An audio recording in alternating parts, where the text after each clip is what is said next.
కాలయాపన కోసమే ప్రజాపాలన. మొదటి ప్రాధాన్యత రేషన్ కార్డు ఇవ్వాలి. రేషన్ కార్డు ప్రామాణికంగా పథకాలు వర్తింపచేయాలి. పథకాలలో కోత విధించి ఎగ్గొట్టడానికి ప్రభుత్వ కుట్ర. ప్రజాపాలనలో యువ వికాసం ఎక్కడ? నిరుద్యోగులను నిలువున ముంచిన ప్రభుత్వం. Nandimalla Ashok BRS media convener. ప్రభుత్వం చేపట్టిన ప్రజాపాలనపై స్పష్టత లేక ప్రజలు తీవ్ర గందరగోళానికి గురవుతున్నారు. బీఆర్ఎస్ ప్రభుత్వం సంక్షేమ పథకాలు ప్రజల ముంగిట్లకి పోయి ఇస్తే కాంగ్రెస్ ప్రభుత్వం ప్రజలను బజార్లో నిలబెట్టి నానా ఇబ్బందులకు గురిచేస్తుంది. ఆసరా, రైతుబంధు, ఇండ్లు లేని వాళ్ల జాబితా ప్రభుత్వంతో ఉన్న కాలం గడపడానికి ప్రభుత్వం ప్రయత్నిస్తుంది.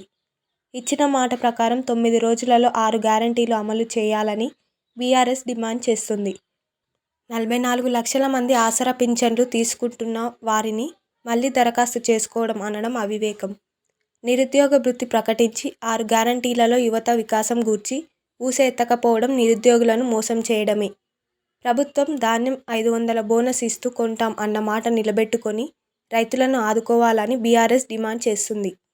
వెంటనే రేషన్ కార్డుల మంజూరీపై స్పష్టత ఇచ్చి రేషన్ కార్డు ప్రామాణికంగా సంక్షేమ పథకాలు అమలు చేయాలని బీఆర్ఎస్ డిమాండ్ చేస్తుంది.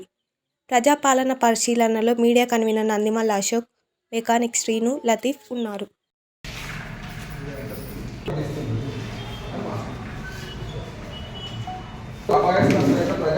ప్రజాపాలన ప్రోగ్రాం చేస్తున్నారు.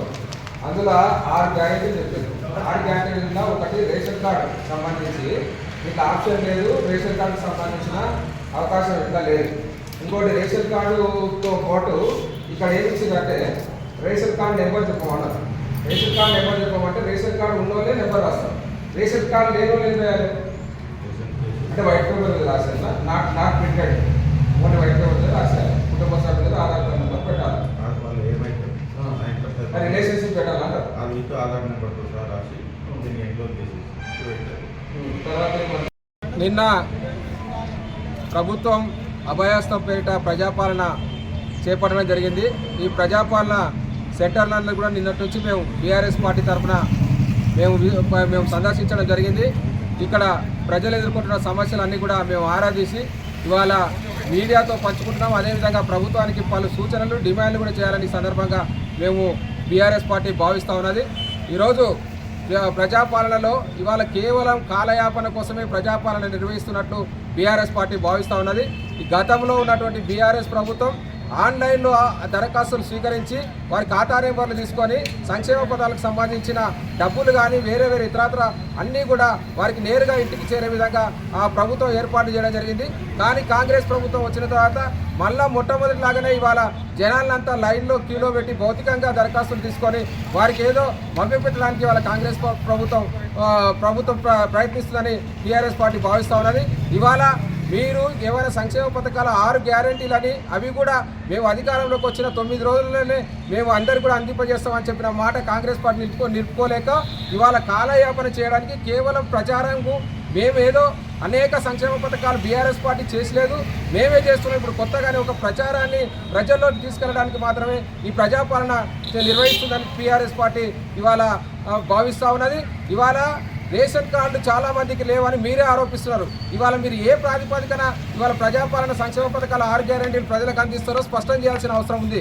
ఇవాళ మీరు ఇస్తున్నటువంటి అప్లికేషన్లు ఒక్కొక్క సెంటర్ దగ్గర ఒక 100 మాత్రమే ఇచ్చి ప్రజలందరూ కూడా ఎదురు చూపులు చేసే ప్రయత్నం చేస్తూ ఉన్నారు. ప్రజలకు కావాల్సిన స్పష్టత ఇవ్వడంలో అధికారులు కానీ ప్రభుత్వం కానీ విఫలమైందని కూడా టీఆర్ఎస్ పార్టీ ఇవాళ తీవ్రంగా దీన్ని ఆక్షేపిస్తూ ఉన్నది.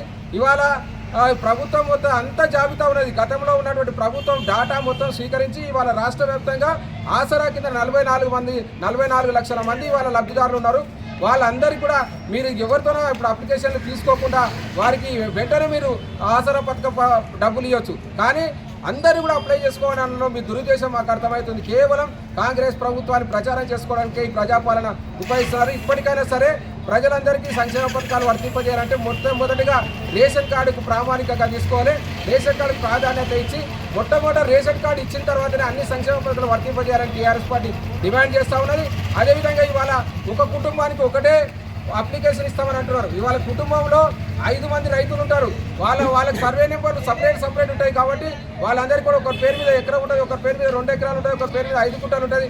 వాళ్ళందరికీ కూడా ఇవాళ రైతు బంధు పథకం రావాలనుకుంటే వాళ్ళందరికీ కూడా అప్లికేషన్ ఇవ్వాల్సిన అవసరం ఉంది. అదేవిధంగా గృహలక్ష్మి పథకం కింద కూడా ఒకటే అప్లికేషన్ ఇస్తే ఆ ఇంట్లో ఉమ్మడి కుటుంబం ఉంటే దాదాపు 5-6 మంది మహిళలు ఉంటే వాళ్ళకి ఏ విధంగా మీరు గృహలక్ష్మి పథకం వర్తింపజేస్తారనేది నేను ఈ విధంగా ప్రశ్నిస్తా ఉన్నాను. స్పష్టత లేకుండా ప్రజాపాలన అనేది ఇవాళ చాలా గందరగోళ పరిస్థితిలో ప్రజలను నెట్టివేసింది.